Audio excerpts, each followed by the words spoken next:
The calm before the storm. Morning came early for these American pilots based in, awaiting their next mission. All right, you guys.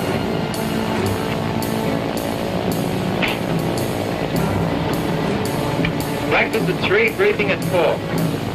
February 3rd, 1945. You know, it was my 40th mission, so it's just like any other mission. You don't know what the target is until they wake you up around midnight or 2 in the morning to study the target. So 4 a.m.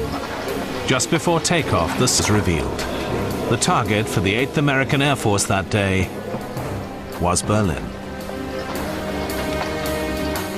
I knew that anytime you go to Berlin, there's a special mission. If we knocked out all the buildings that the German high command were occupying, including Hitler's place, wherever that happened to be, that it would cause a big disruption.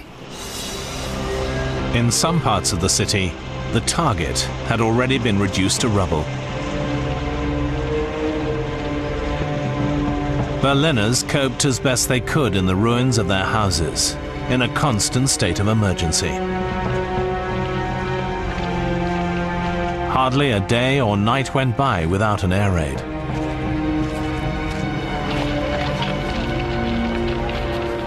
The fear, hour after hour, can be seen in painful clarity on this air tour. You lived from day to day, from one war to the next, and you were glad each time you survived the bombs that fell. And the Berliners had a special way of saying goodbye to each other. Make sure you're left over, because nobody ever knew if they'd make it through the next raid. There was a frenzied will to stay alive, in a world of death and rubble, of horror and the terror of final collapse. Der Trümmer und des Schreckens und des Horrors und des Zusammenbruchs.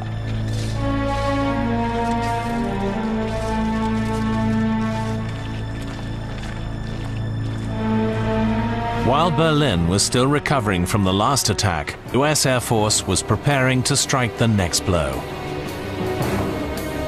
This raid would make all previous assaults seem relatively mild.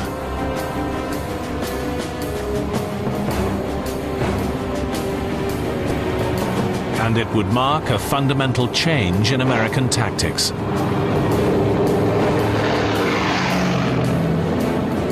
that was a special mission for us, because normally we were bombing strategic targets of, you know, synthetic oil, aerodromes, aircraft factories.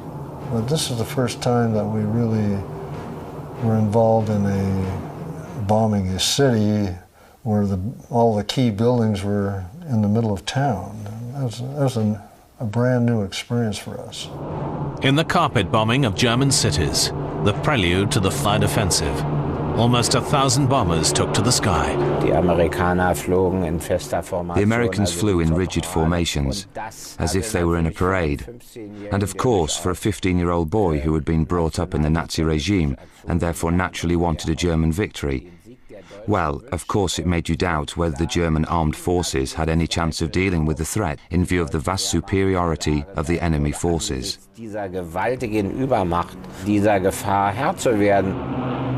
But not everyone dreaded the American bombers.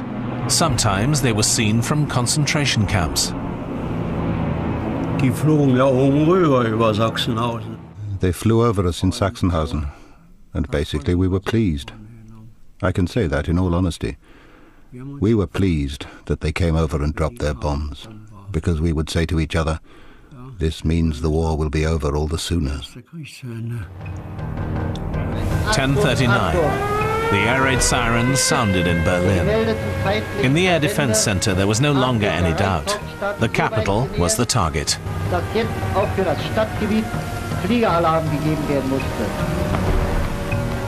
The anti-aircraft batteries were alerted. Achtung, Achtung! Luftklare Meldung vom Divisionsgefechtsstand. Eine Welle der feindlichen Flugzeuge hat die Flakzone erreicht und wird durch Flakartillerie bekämpft. At times we would be going up 3 or 4 times a night, So we ended up not even getting out of our uniforms when we got back down from the anti-aircraft battery. We'd just put our helmets on the shelf, take off our coats and lie down on the bed. Mind you, it generally didn't take long before the alarm went off again. We'd grab our helmets and race up to the guns again like maniacs. I actually had the impression they were coming over whenever they wanted. Sometimes there'd be a lot of them, sometimes not many. They'd drop their bombs and we couldn't do a thing to stop them. The skies over Berlin belonged to the Allies, and they believed they had right on their side. We were excited because it was an opportunity to really do something we hoped to shorten the war. 10:50. The bunkers and air raid shelters started filling up. Life on the streets came to a standstill. The people running for cover didn't yet know if the raid would hit their district, or if it was a false alarm.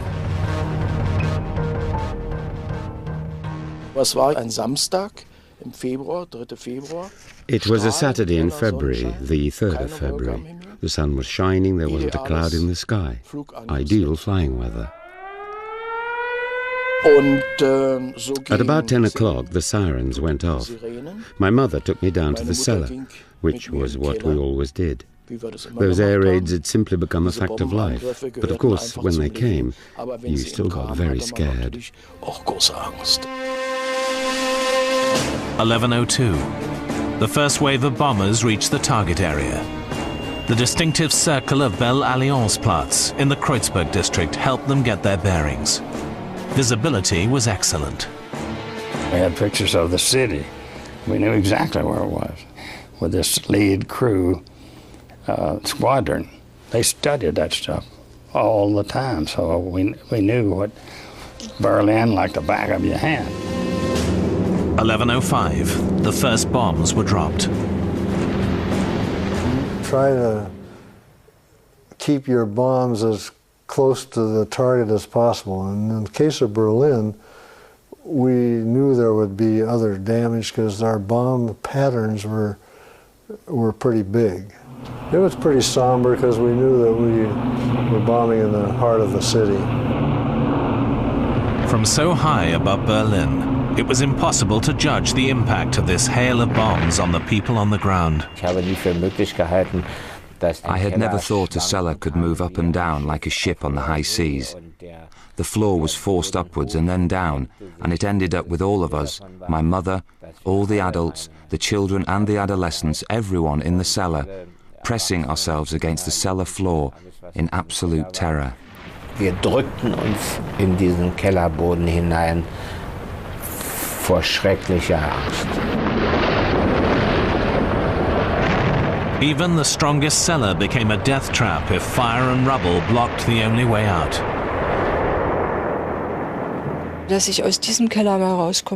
I never believed I would get out of that cellar alive. But it wasn't that I panicked and thought, oh my God, now my life is over. It was more a case of thinking, oh well, that's that, I suppose.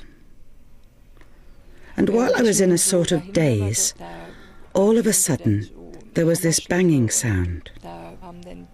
And the rescue service people knocked a hole in the wall. And then I heard someone calling out my name. Well, I thought I was dreaming. But I made my way through to the front cellar and saw people already crawling out. It wasn't level ground, so you had to sort of crouch down and climb out. That's how everyone got out. There was a young woman with 2 small children, and I took one of them for her.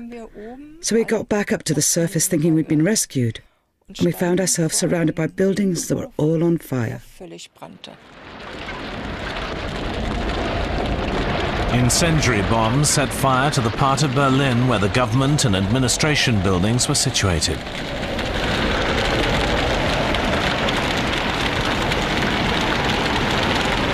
Those who managed to escape from the falling buildings found themselves encircled by towering walls of flame.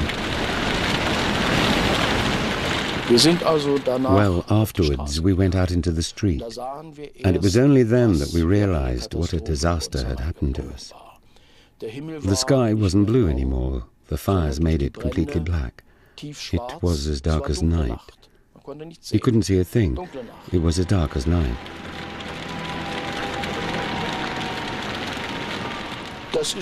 You really have the feeling it's the end of the world when you come out of a house in the morning and the sky is black.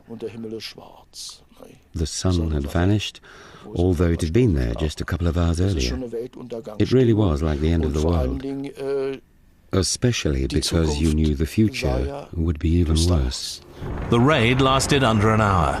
25,000 people died, including the dreaded Nazi judge Roland Freisler, who had persecuted the plotters who had attempted to assassinate Hitler. Bombs cannot distinguish between the guilty and the innocent. Did the airmen feel pity? No. No, I didn't. If I'd have been feeling sorry for him, I couldn't have done my job like I did. No, you know, after things over, you could have a different view of it. 11:52. The tide of bombers left behind a smoking wasteland. Never before had Berlin been so badly hit. The whole building had toppled over into the street, and the roof was on its side, in flames. We had to get past it to get to safety. And I was screaming like I don't know what, saying I wouldn't go through there. And then a young man appeared, suddenly standing in front of me, and he asked my mother where she was going. She said she wanted to get through to Sebastianstrasse. So the young man said, "Come with me, you take your suitcase, and I'll carry the little boy, and I'll get you through."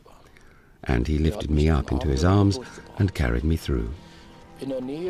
Not far from where I live, there's a church, and a painter from Kreuzberg has painted a Madonna standing in a blazing inferno with a little blonde child in her arms.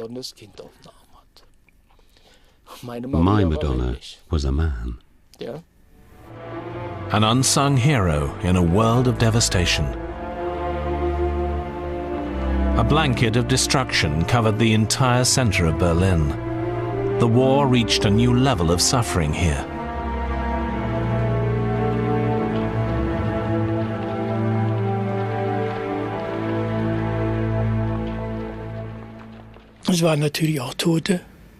Of course, there were dead bodies, all piled up. Sometimes it was as though...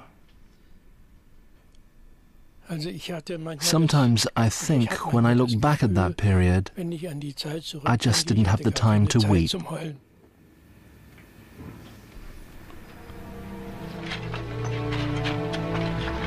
As the days passed, hope of finding more survivors in the rubble gradually faded.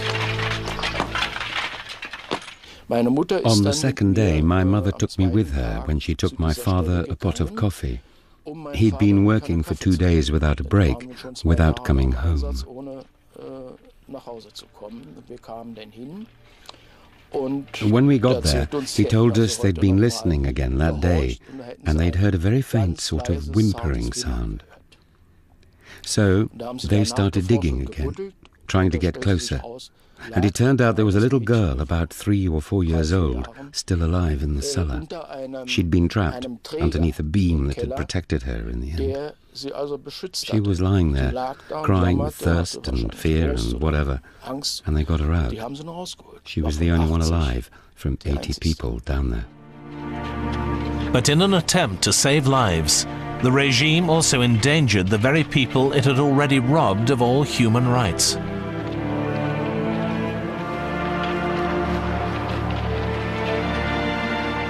The bombs that hadn't gone off had to be dug out somehow. They used prisoners for that work, lots of them, and very, very many of them went up in smoke with the bombs they dug out. I was one of them, usually the youngest, digging to get the bombs out. And that feeling, when you hit a bomb with your spade and felt it sliding along the casing, well, it did send shivers up and down your spine.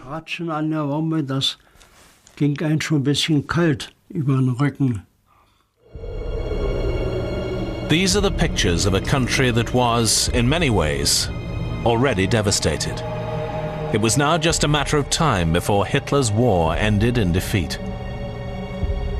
In the last year of the war alone, Allied bombs did greater damage than in all the other years put together.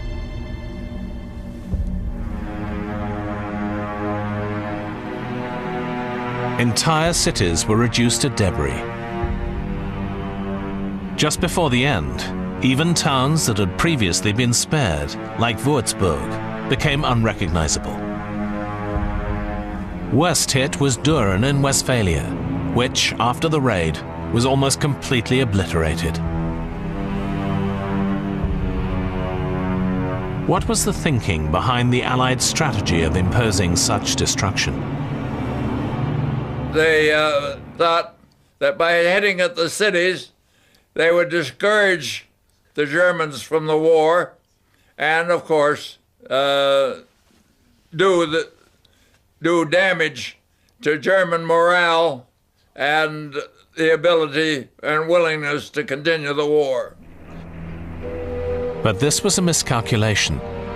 Preoccupation with staying alive from one day to the next reinforced a widespread, stubborn indifference. You felt really shaken for a while each time. And of course you were also terribly afraid each time. And every day you were faced with terrible sights. There was all of that. But what the British wanted people to feel, that didn't happen. Es geht alles vorüber, es geht alles vorbei. Auf jeden Dezember folgt wieder ein Mai. But it would be 10 long weeks before spring came.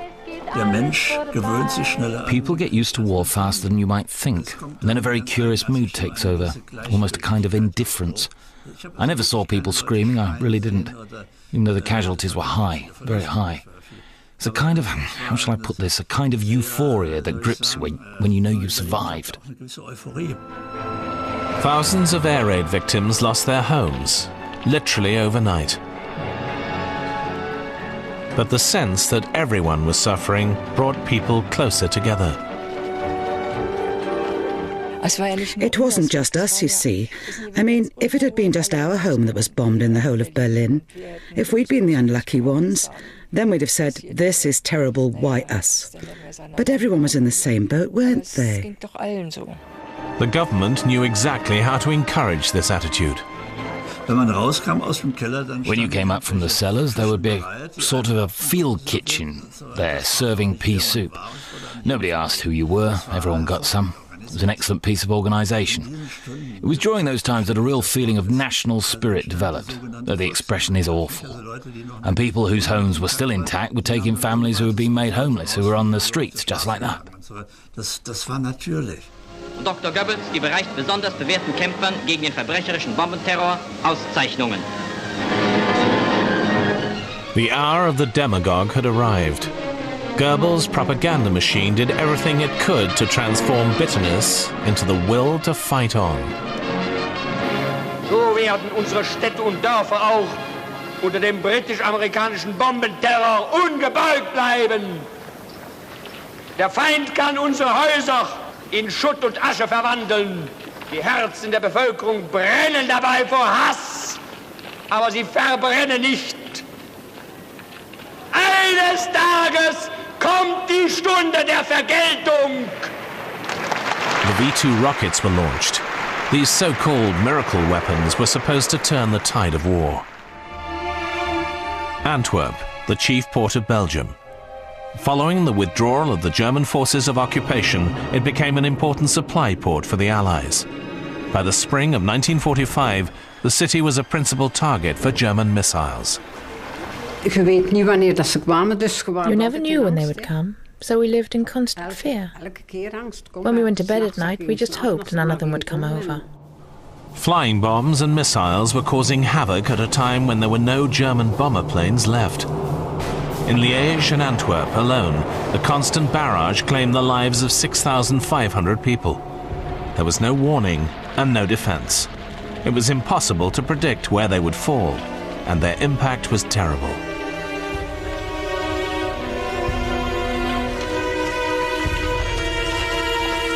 An attack horrified everyone who witnessed it. Roef, alles kapot. Bang. Everything destroyed. People in the street all went running towards the house, screaming and yelling. The two youngest daughters had been asleep. They suffocated. Otherwise they weren't harmed at all. They just suffocated. It was a terrible catastrophe. Terrible. In less than a minute, everything was gone. In een minuut, ja. Je zit dan maar pas weg. The bomb hit a row of houses near Antwerp, killing an entire family with the exception of the eldest son, who survived because he wasn't at home that night. You're left in your trousers and your jacket, and apart from that, everything you had is simply gone. The people you grew up with, people you were so close to, everything has vanished. And all you can see is a pile of rubble. Everything's buried underneath that. This was the reality of the miracle weapon, in a war where there was nowhere left to hide.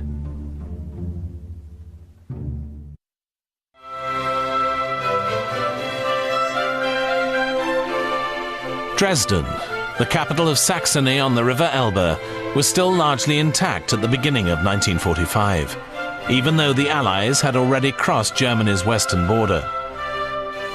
The Baroque city boasted a wealth of cultural and architectural treasures and appeared to have been spared the air raids. The inhabitants kept their spirits up with hopeful speculation. There were all sorts of fairy tales flying around to explain why the city wouldn't be bombed. Because Churchill had an aunt living there. Because it was a Baroque city. Because of all the art treasures there, and so on. But in the end we just got used to the fact and said to ourselves, all right, we're lucky. Nothing's going to happen to us. Dresden was no oasis of peace. The war took its toll here too, but people tried to stay cheerful.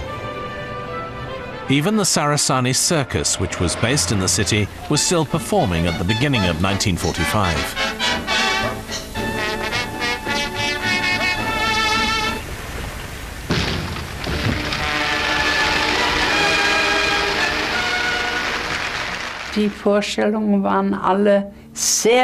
The performances were all very well attended, and that surprised me. In fact, because the main performances were all in the evening, you see. And despite all the air raid warnings, people would come out of their homes and go to the circus. Vielen Fliegeralarm aus ihren Wohnungen weg sind und sind dann in den Zirkus gegangen. Ingeborg's partner and the father of her little boy was a Chinese circus acrobat. Inside the circus, Otong was a celebrity, but outside, his movements were limited because the racial doctrines of the Nazis made him an outcast. His partner suffered bitter experience of this. Dann haben sie mich verhaftet und dann haben sie mir die Haare ab. They arrested me, and then they shaved my head. Then they put a sign round my neck. Written on it, at the front and at the back, was, "I am a foreigner's whore." Then they sent me out to walk through the streets for 2 hours. Pilloried, because love defies racism. This is a photograph from Dresden.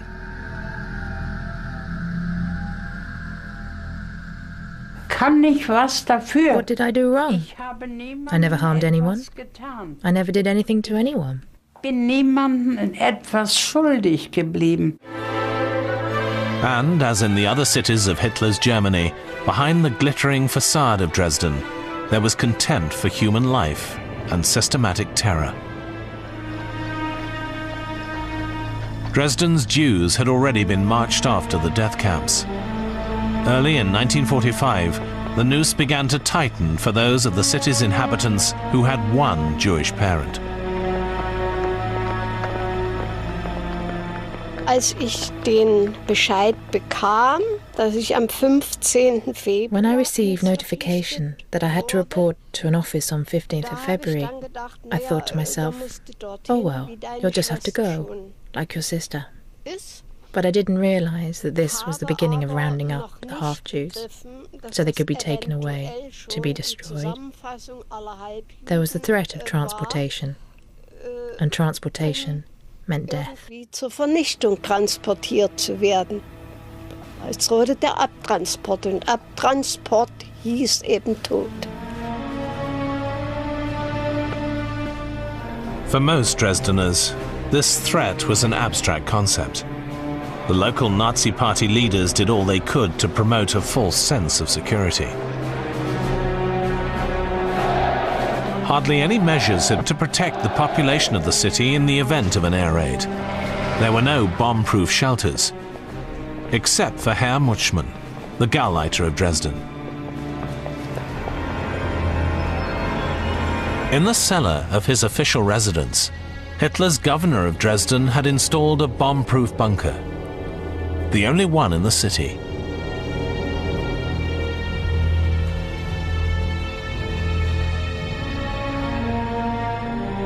The Florence on the Elbe was not solely due to its cultural heritage. The city was an important hub of Germany's road and rail network.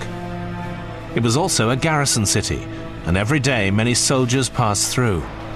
At the station they met thousands of refugees seeking shelter in Dresden. They were fleeing the advance of the Red Army into Silesia. At 9 in the evening, we got 750 refugees from Breslau. Women, children, old people. There were 65 babies. And we had our hands full dealing with them. Everyone who saw them would say, my God, the border. The front is getting closer and closer to us. What's going to happen to us over the next few weeks and months? The Red Army was closing in fast from the east. In early February, the Soviet winter offensive brought Stalin's forces to the River Elbe, just over 90 miles from Dresden. The Allies met at Yalta and made preparations for the last great strike against Germany. In order to support the Soviet offensive, the Western powers agreed to extend the war in the air and intensify the bombing, particularly of those cities close to Germany's eastern front. The possibility of this operation had existed for some time. Years before, British Bomber Command had drawn up a list of German cities to be targeted. The Americans and the British now agreed that one of these cities should be moved to the top of the list: Dresden. On the 13th of February 1945, the Allied decision was issued to Bomber Command. The pilots involved did not learn about it until their briefing later in the day.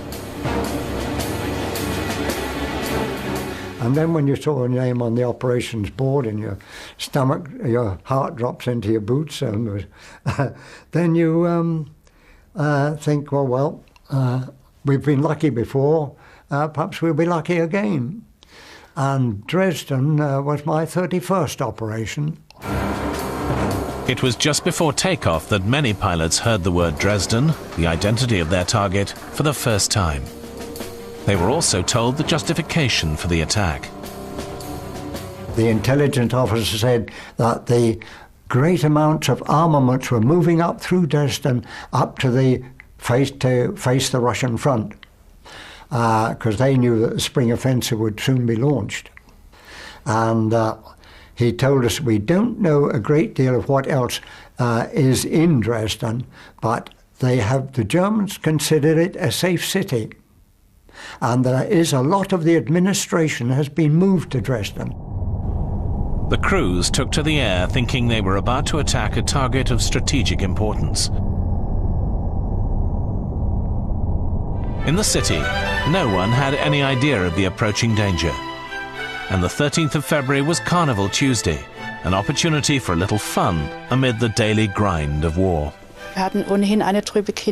Childhood was pretty bleak for us, so why shouldn't we be allowed to put on fancy dress for once and have a good time?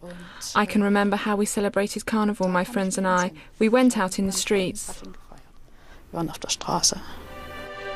The uneventful day was drawing to a close.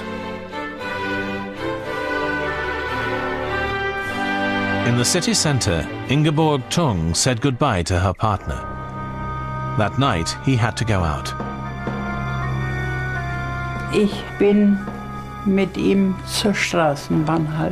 I walked with him to the tram stop, and he took me in his arms and held me tight, really tight. I could hardly breathe. It was as though he sensed something would happen. Look after yourself, and look after the boy, he said. I said, I'll take care, don't worry. And anyway, you'll be back tomorrow. Pass auf den Jungen auf, ich sagte, ich werde schon aufpassen. Hab keine Angst und morgen kommst du wieder. But by the next day, nothing in Dresden would ever be the same again.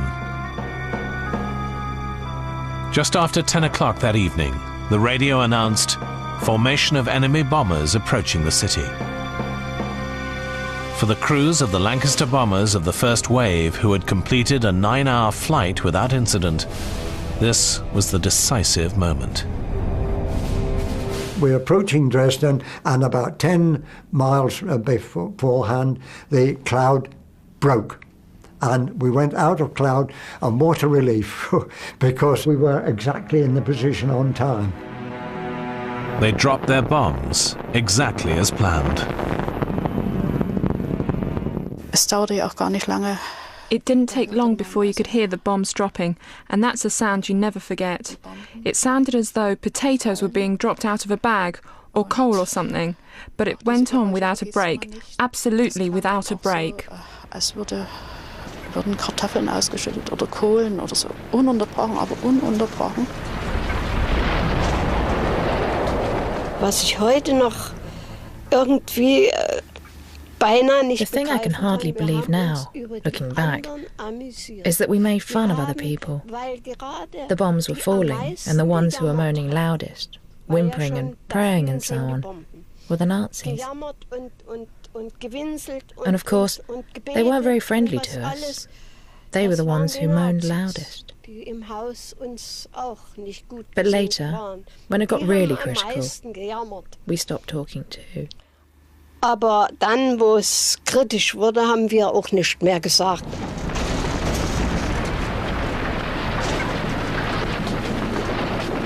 Wir saßen da in dem eingerichteten Luftschutzraum. We were sitting there in an air raid shelter. It was very quiet. Nobody said a word. There was a candle burning on the table, and I was trembling all over. Die Kerze brannte auf dem Tisch, und ich zitterte an allen. The people were looking at me, and someone told my mother she should take care of me, but my mother was petrified. She couldn't move a muscle. Kümmern Sie sich doch Ihre Tochter. Aber meine Mutter war so versteinert, sie konnte sich nicht rühren. Lit up by signal flares, Christmas trees, the Germans nicknamed them, the centre of the city was the drop zone for 2,656 tons of bombs. Within minutes, the old town was completely ablaze. Ja, du musst leben, du hast das Kind. You have to stay alive. You have a child. Yes, that's what I was thinking. When I came running out of the house and tried to get away, a man came racing after me and pulled my coat off my back. I was on fire. I'd run through the phosphorus. My shoes were burning, my hair was burning, my coat, everything was on fire. There was fire everywhere, from down on the ground to up in the sky. It was incredible. The man said, "You're burning all over." I hadn't noticed, because the whole street was burning. Ich hab das nicht gespürt. Denn die ganze Straße brannte. The heat of the fire was so intense that it even melted glass. Und dann der Feuersturm. Funke an Funke. And then came the firestorm. flashing along with such amazing speed. It swept through the streets like an inferno. You can't imagine it. Unvorstellbar. Es ist eigentlich ein Wunder, dass man da... It really was a miracle that anyone escaped without going up like a burning torch. A miracle, really. Es ist wirklich ein Wunder. Meanwhile, Red Cross nurse Helga Sievers had found a temporary shelter for her refugees in the cellar of a school. But this building too started to burn. I went down to the cellar and I was thinking to myself, now what? What am I going to do with these 750 people? So I made a speech. I said to them, listen to me. We have to get out of this cellar. The building above us is on fire. There is no immediate danger because it's only burning from the 3rd floor, but we can't wait much longer. We have to get out so we don't suffocate. So the nurse had to find another shelter for her refugees. There was a rescue centre with a doctor on duty. I went along there and told him I'd have to take my refugees down into the cellar. And the doctor held out his arms like a policeman, blocking my path. And he said, nobody's coming in here. This is only for the wounded. So I said, oh, I see. We just have to wait until we're wounded, and then we'll be allowed in. I really lost my temper with him. I told him the people had to be allowed down into the cellar. So then I was allowed to put them there. 750 people crammed into the corridors of the cellar. Thanks to her courage, all the refugees in this cellar survived. But other buildings became death traps.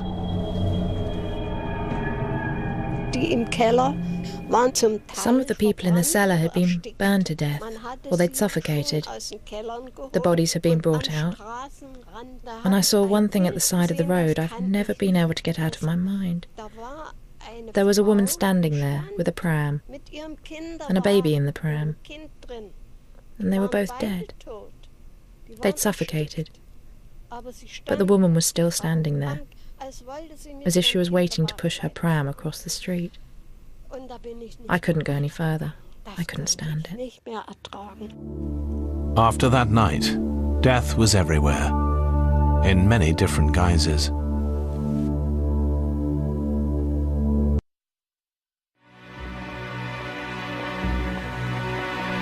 The annihilation of Dresden continued the following morning with the arrival of 311 American flying fortresses shortly after 12 o'clock. The city was left a pile of rubble, a cemetery concealing tens of thousands of bodies. The face of Dresden was no longer recognizable. All life in the center had been extinguished. What did the attackers feel?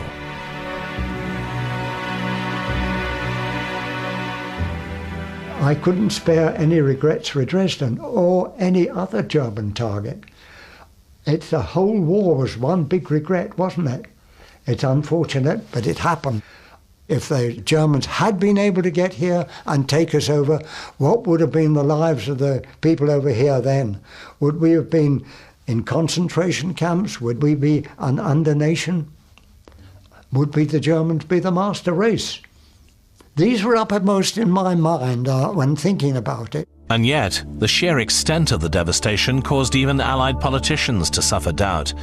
Kenneth Galbraith was commissioned by the American government to assess the assault. The enormous cruelty of that attack on Dresden when the war was already won, for example, and the loss of life of children, women, civilians was very serious and served no purpose. Even Churchill, who had ordered the attack, now distanced himself from it. The question of the bombing of German cities simply for the sake of increasing the terror, though under other pretexts, should be reviewed. Otherwise, we shall come into control of an utterly ruined land.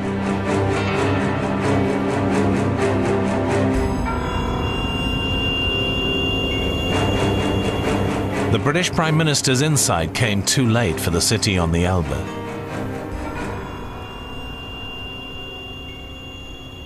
Decades would pass before Dresden could be rebuilt and re-establish the links with its traditions.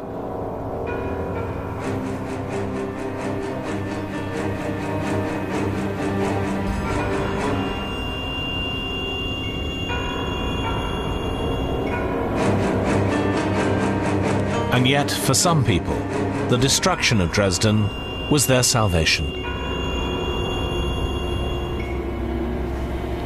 Als der Angriff vorbei war, when the attack was over and my thoughts were on other things, like getting water and so on, I suddenly remembered that I was supposed to report to that office on the 15th, which was only 2 days away. But everything had been destroyed, the trams and everything. And anyway, nobody knew whether I was still alive. So I said to myself, just don't bother going. Anyway, some of the files had been destroyed by the Gestapo. So I thought, well, maybe you'll get through this after all. Dann gedacht, na ja, nu kommst du vielleicht so durch. The days of Hitler's dictatorship were numbered. In April 1945, the Red Army pushed forward to the River Oder. The Allies had long enjoyed air supremacy over Germany. The Luftwaffe was in no position to mount any opposition.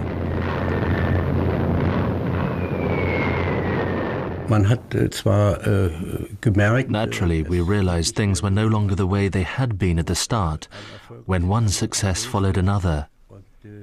We had serious problems, and our losses were mounting steadily. Of course, you started to have doubts, but there was no alternative. You had to carry on. There was no backing out.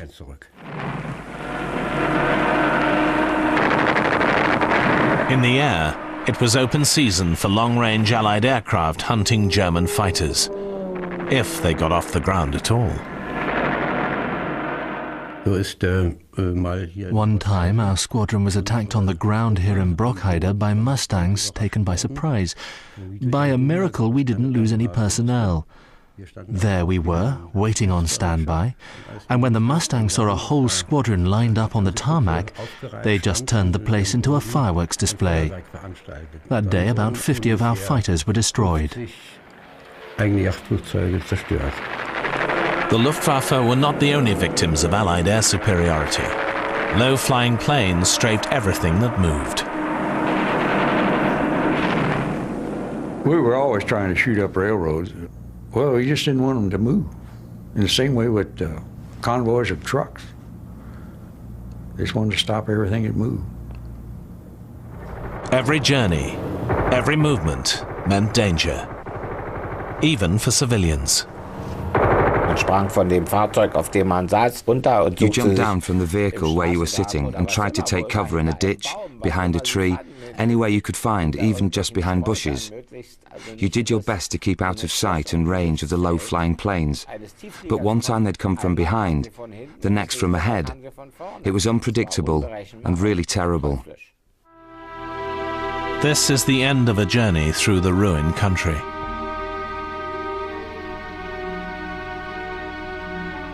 The threat was ever present, in a hail of bombs in the city, but also in the countryside. For German fighter pilots, the situation was virtually hopeless. That was the first time it really occurred to me how small Germany had become. They'd already reached the Elbe, and the Russians, what more did they want? We were already finished off. What on earth were we supposed to use to turn the tide at that stage? Yet the fighter pilots were still sent up to provide air defense. In order to make any impact at all, it was decided that the pilots should ram Allied aircraft and then bail out. It was hoped they would parachute to safety. But in the end, this ramming tactic was also applied to targets on the ground. In effect, pilots were ordered to commit suicide. The Russians have reached the Oder, and there's only one way to stop them. By destroying all the bridges across the river with one blow. And that is only possible if pilots are prepared to sacrifice themselves. I felt rather apprehensive the first time I had to make that appeal. Ich habe mit ziemlicher Beklemmung diesen Aufruf bekannt geben müssen. Some of the pilots who volunteered only discovered at the last minute what their real mission entailed. Men like Erich Kreil. Und dann sagt And then he said self-sacrifice. Well, you could have heard a penny drop. It was that quiet. We were shocked, I can tell you. Really shocked. At the last minute, just before you climb into the plane, knowing you're about to die. Noch nicht drin in der Maschine und wissen, du stirbst gleich.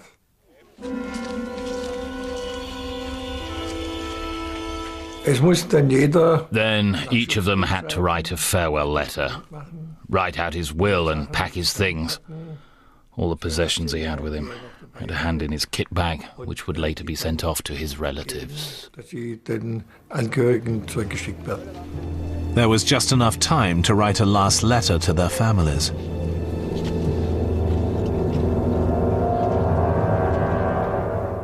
Alles Gute.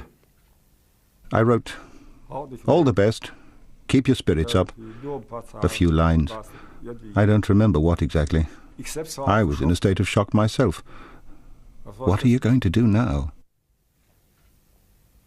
Ja. A sobering farewell. Last preparations were made for the beginning of an insane mission.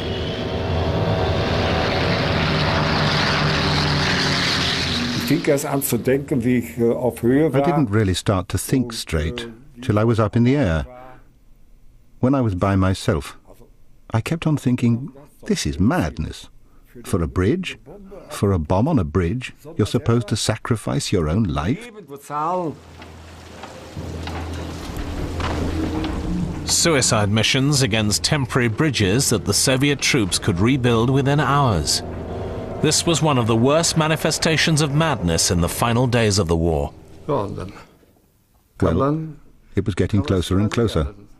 An awful feeling. I banked and started to dive.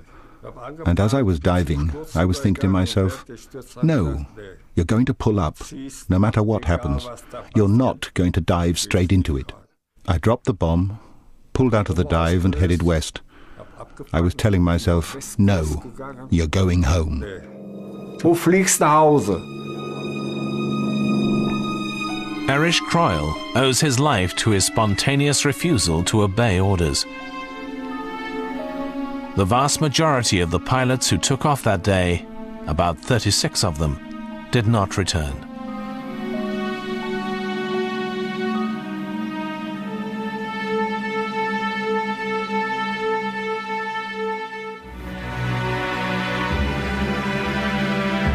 The Russians are coming became a cry of fear among the Germans in the east in 1945 as the Red Army made its unstoppable advance. Hitler's war continues at the same time tomorrow on History, where next archaeologists uncover a Greek railway built in the 6th century BC in Ancient Discoveries.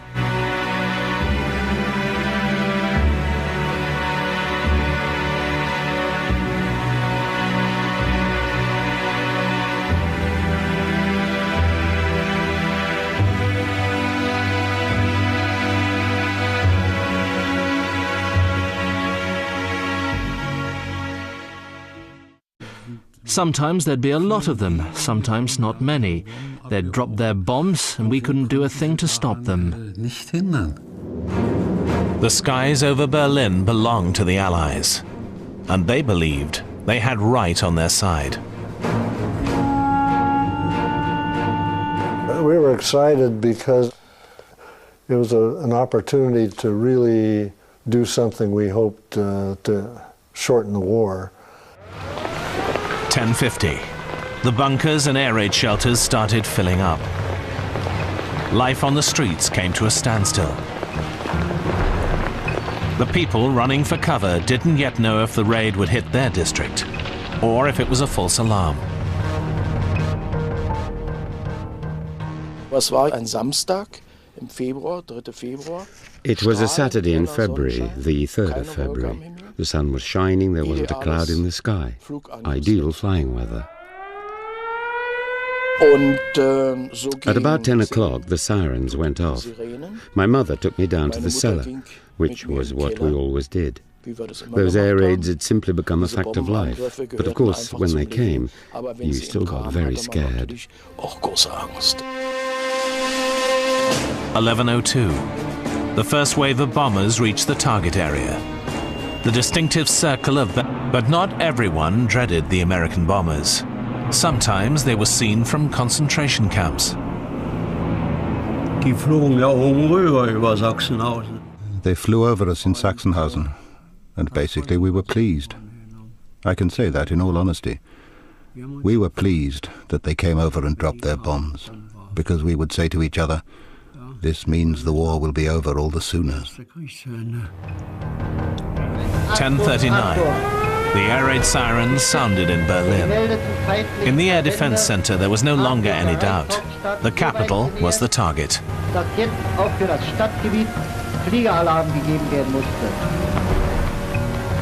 The anti-aircraft batteries were alerted. Achtung, Achtung! Luftlagemeldung vom Divisionsgefechtsstand.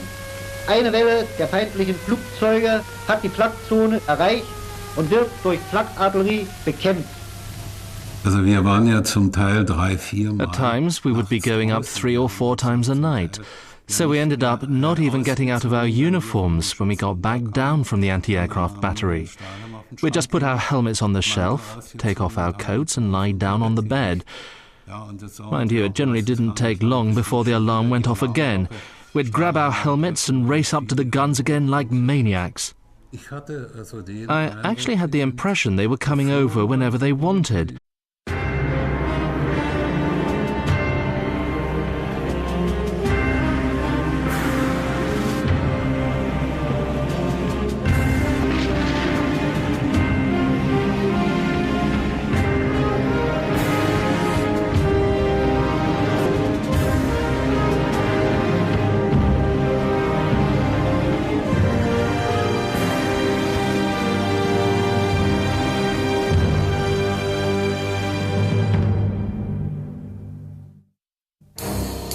The calm before the storm.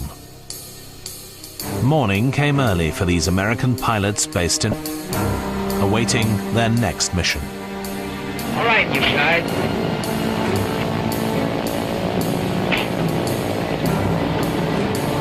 Back to the tree, briefing at 4. February 3rd, 1945. Well, it was my 40th mission, so it's just like any other mission. You don't know what the target is until they wake you up around midnight or 2 in the morning to study the target. So 4 a.m. Just before takeoff, this is revealed. The target for the 8th American Air Force that day was Berlin. I knew that anytime you go to Berlin, there's a special mission. If we knocked out all the... While Berlin was still recovering from the last attack, the US Air Force was preparing to strike the next blow. This raid would make all previous assaults seem relatively mild.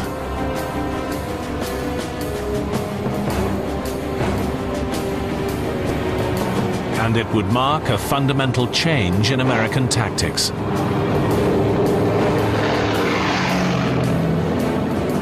that was a special mission for us, because normally we were bombing strategic targets of, you know, synthetic oil, aerodromes, aircraft factories.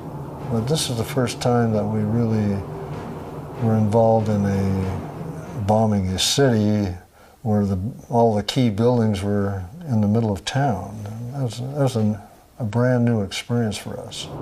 In the carpet bombing of German cities, the prelude to the Flood Offensive, almost 1,000 bombers took to the sky. The Americans flew in rigid formations, as if they were in a parade. And of course, for a 15-year-old boy who had been brought up in the Nazi regime and therefore naturally wanted a German victory, Well, of course it made you doubt whether the German armed forces had any chance of dealing with the threat in view of the vast superiority of the enemy forces. Dieser gewaltigen Übermacht, dieser Gefahr Herr zu werden. Buildings that the German high command were occupying, including Hitler's place, wherever that happened to be, that it would cause a big disruption. In some parts of the city, the target had already been reduced to rubble. Berliners coped as best they could in the ruins of their houses, in a constant state of emergency. Hardly a day or night went by without an air raid.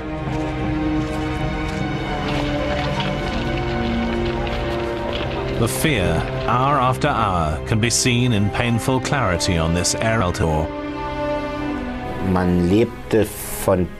You lived from day to day, from one war to the next, and you were glad each time you survived the bombs that fell. And the Berliners had a special way of saying goodbye to each other. Make sure you're left over, because nobody ever knew if they'd make it through the next raid. There was a frenzied will to stay alive, in a world of death and rubble, of horror and the terror of final collapse. Des Todes und dieser Welt der Trümmer und des Schreckens und des Horrors und des Zusammenbruchs.